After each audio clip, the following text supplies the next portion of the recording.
already the masterclass videos have been amazing, looking back particularly through the sort of ones even before I joined the members club about branding and marketing, and those are the things that I haven't really got much experience in. So getting those kind of tips and advice is great, particularly the one about funding I really enjoyed, because obviously being a small business and trying to fund it yourself can be very scary. And I would like to think at some point we'd be able to go for funding at the point where we want to scale and things like that. So yeah, I mean, for me, it's an archive of information, which is really helpful for creating a brand in this particular space. You can do sort of workshops and tutorials online, but they're all very general. Whereas what I really like about these is it is very much about sustainable businesses. It's talking about fabric. It's talking about people who want to operate ethically. So for me, yeah, it's been absolutely invaluable to have all of the different people that you've spoken with before. Well, that's really brilliant. That's like music to my ears. And I was going to ask you if you were going to recommend one video, because sometimes a lot of people in the members club are so busy. If you had one video that you would recommend, maybe somebody who was starting up a bit like you, which one would it be?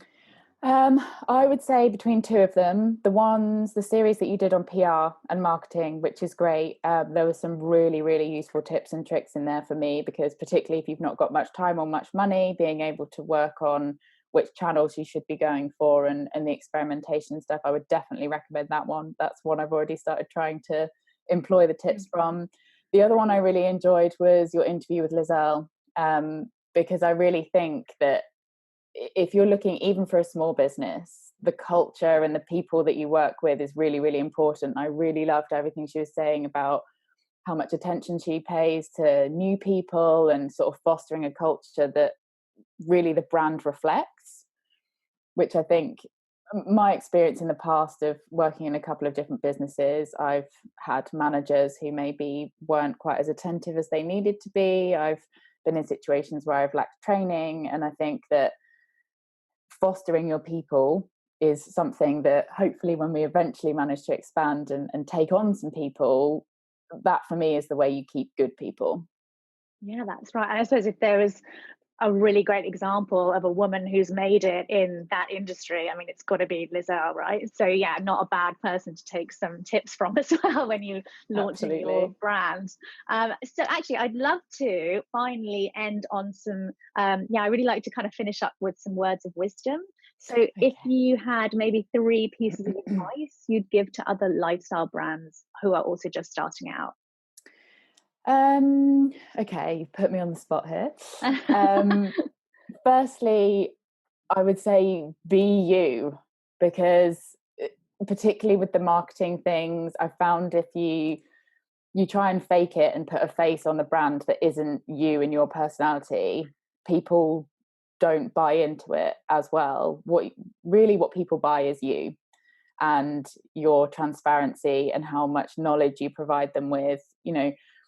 Part of the reason we set up our website and our blog before we've got products is so that people can see that we do know what we're talking about, and we're very honest about how we're making things and all of those kind of things, so people can know and trust us before they would want to buy from us. The second thing I'd probably say is be transparent.